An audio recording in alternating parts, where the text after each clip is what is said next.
All right, good afternoon once again, ladies and gentlemen. We all, of course, are familiar with the Brady campaign. Today, though, we're going to talk with the Brady Pack, and we look forward to doing that with the executive director of the Brady Pack. And Brian, I should ask you if I'm pronouncing your last name correctly, but I'm going to give it a shot. Brian Lemek. Brian Lemek, that's me. Okay, beautiful. Got it right. How are you, buddy? I'm doing great. I'm doing great, Mark. So happy to be here. Thank you. Thanks for It's asking. it's a pleasure to have you, but unfortunately, under the same circumstances that pretty much are averaging out to be a daily occurrence, are they not in America? A mass shooting day. That's about the pace we're on, right? That's the math, Mark. It is just another day of being American. It's the price we pay. Of course, for those you don't know, I'm sure you've heard by now. Unless, of course, you're numb to it, because that's another problem. There was another mass shooting in Orange County. Even a child was killed. First of all, Brian, what are your thoughts about why this is so prevalent here at the outset of 2021? I mean, easy access to guns is our number one issue here in America.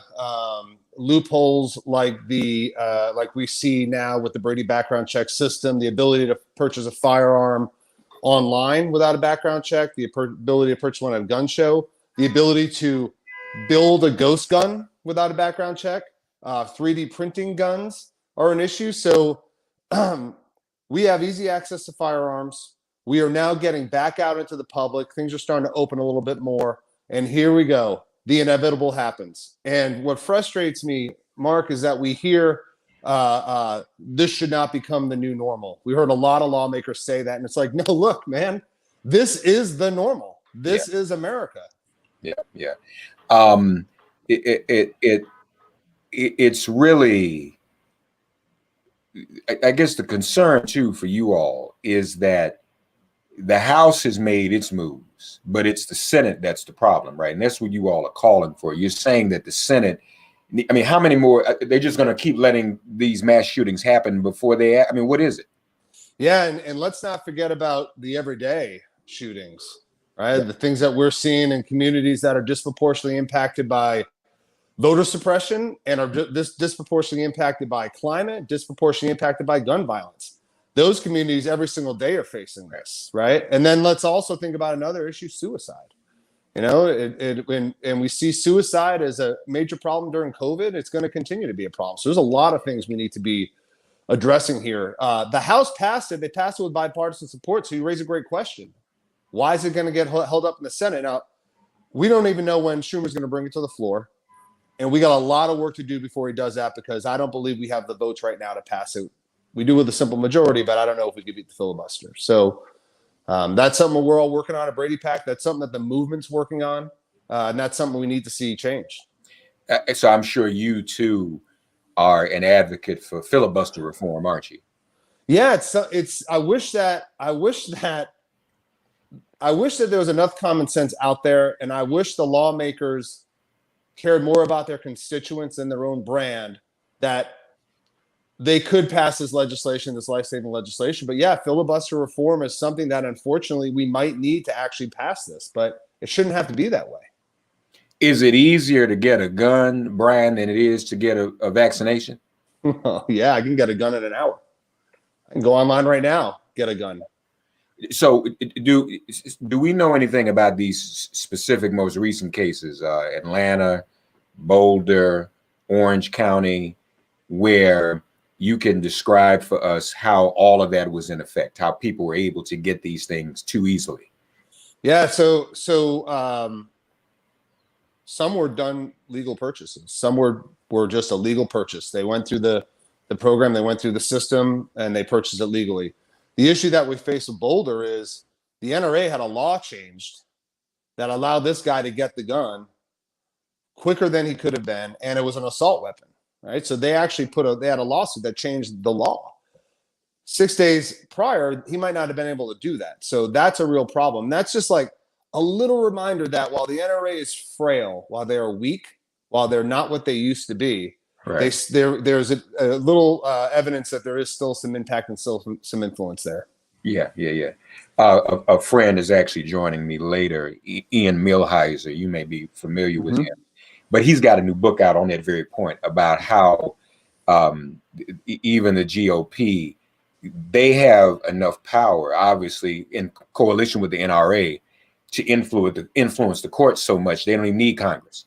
So to your point, the NRA knows it's weakened, but this was a court issue, a court case that enabled the dude in Boulder to get the gun. So Biden set aside 5.3 billion. Happy days. That's a good thing, right?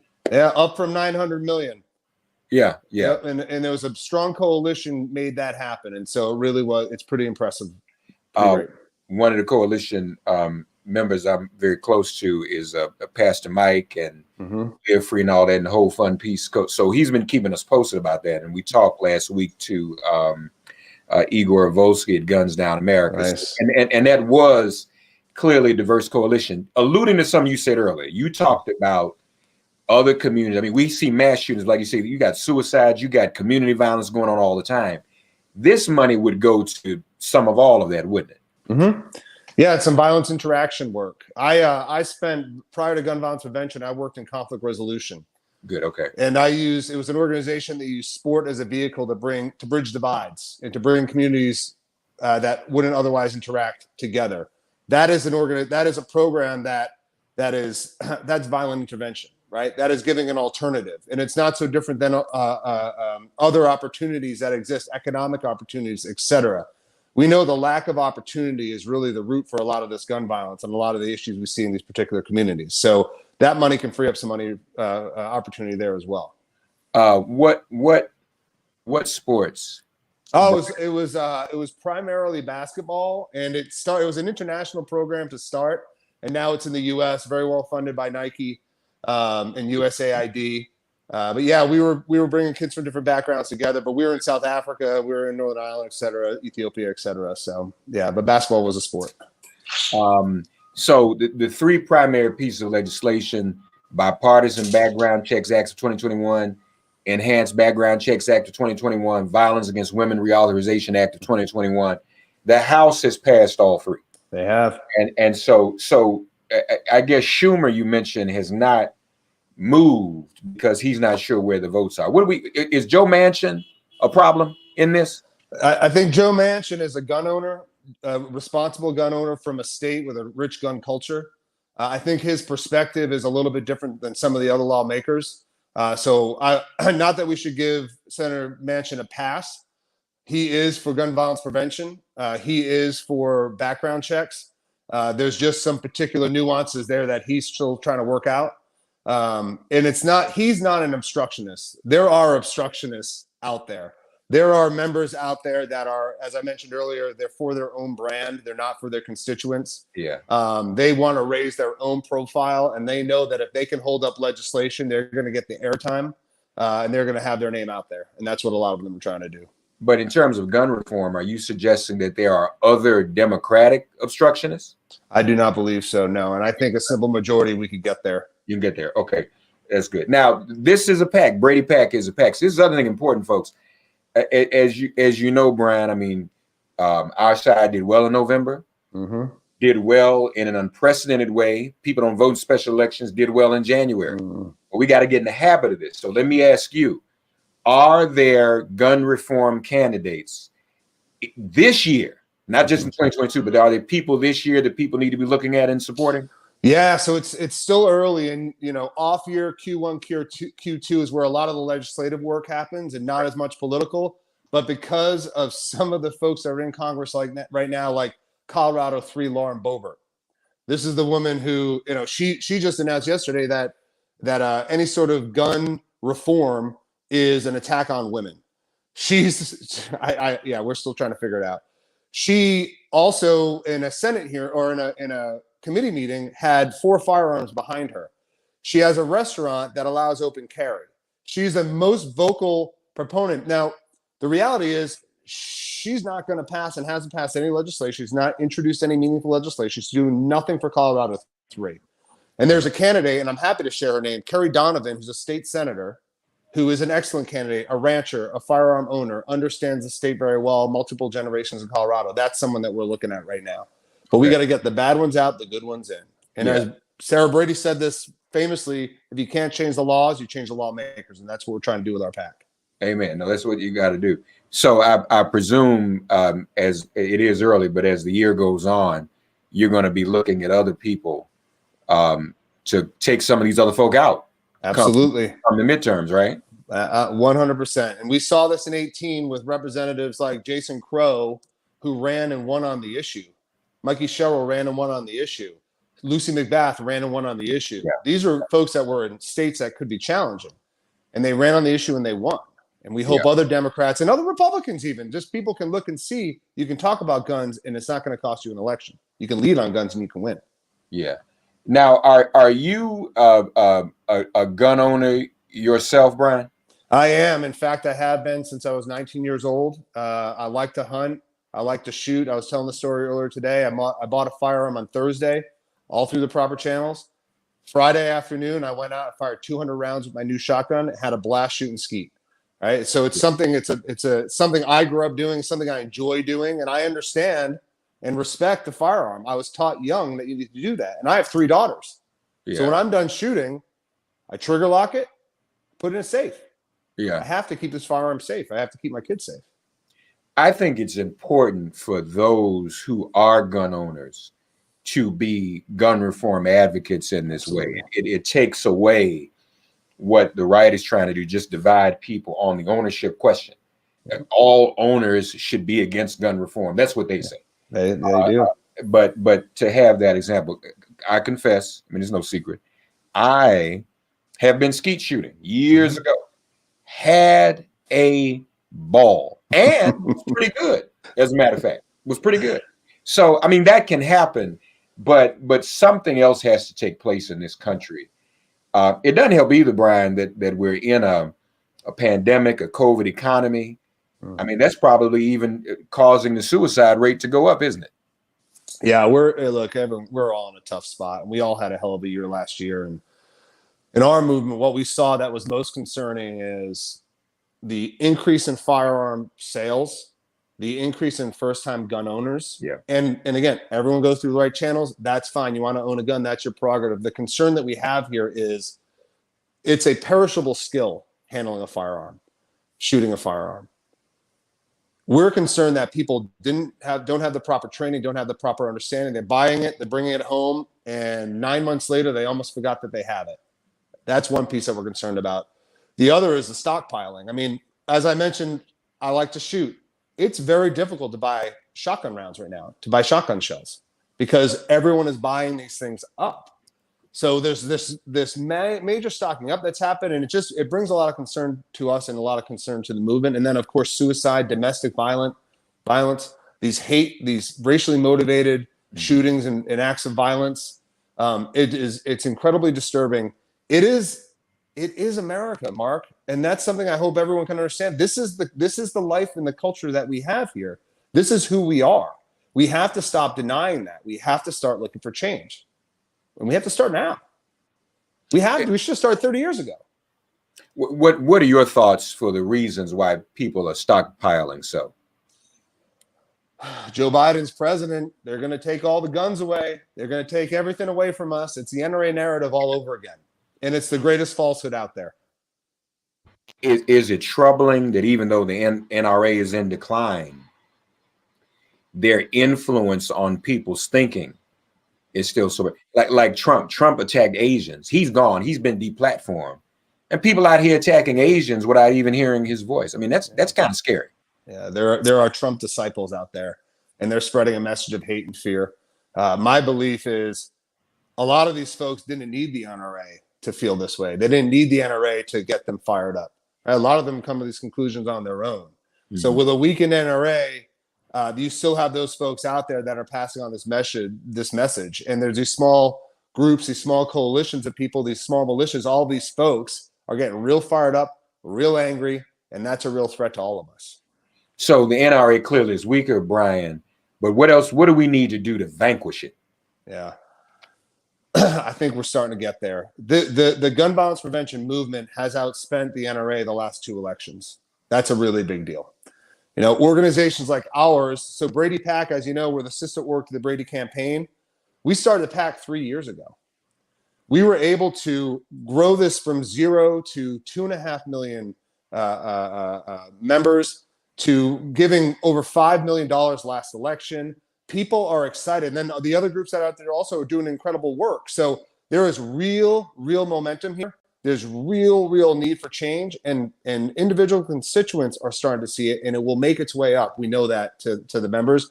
Once they start getting ignored, the NRA, once they start going even farther to the right, that's when people are really going to start to walk away even more than they are today. Now, do you all just focus on federal candidates, or do you do local and state candidates as well? We do local and state because we see incredible change at the state level. We see lots of movement at the state level, and our priorities are: we identify a few states, we go up and down the ballot in those states, and then we support gun violence prevention champions throughout the federal ranks. And we support Republicans and Democrats.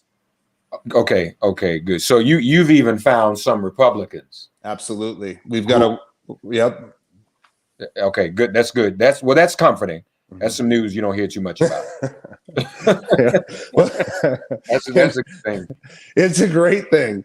And we want to start seeing them from states like Georgia and Louisiana, and, you know, states with this rich gun culture and with Republican strongholds. We want to start seeing that happen as well. And it just, you know, it's funny because I almost contradict myself when I say, President Biden, what are you waiting for? The time is now.